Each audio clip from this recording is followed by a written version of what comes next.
জানতে চাই যে আসলে আমাদের জুলাই বিপ্লবের অন্যতম ইশতেহার ছিল যে লেজুর ভিত্তিক ছাত্র রাজনীতি বন্ধ করে ছাত্র সংসদ ভিত্তিক ছাত্র রাজনীতি চালু রাখতে হবে। তো বিশ্ববিদ্যালয় প্রশাসন দায়িত্ব নেওয়ার পরে আমাদেরকে জানিয়েছিল যে তারা 6 মাসের মধ্যে রাকসু কার্যকর করতে চায়।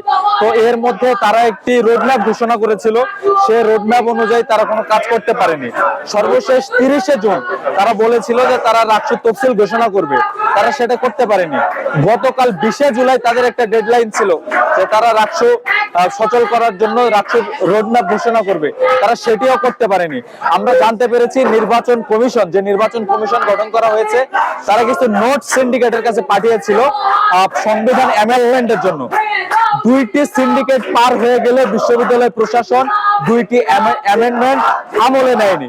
সুতরাং আমরা এটাকে চিহ্নিত করছি এভাবে যে প্রশাসনের রাকসু বাস্তবায়ন করার কোনো সদিচ্ছা নাই, তারা এটাকে দীর্ঘসূত্রিতা করতে চাচ্ছে এবং তারা জাতীয় নির্বাচনের আগে রাকসু দিতে চায় না, এই যে মতবাদ, এই মতবাদকে গ্রহণ করছে। এতদিন তারা আমাদেরকে সময় দিয়েছে রাকসু নিয়ে, আজকে থেকে আমরা তাদেরকে সময় দিব এবং রাকসুর তফসিল ঘোষণা না হওয়া পর্যন্ত, রাকসু বাস্তবায়ন না হওয়া পর্যন্ত আমরা ঘরে ফিরে যাব না।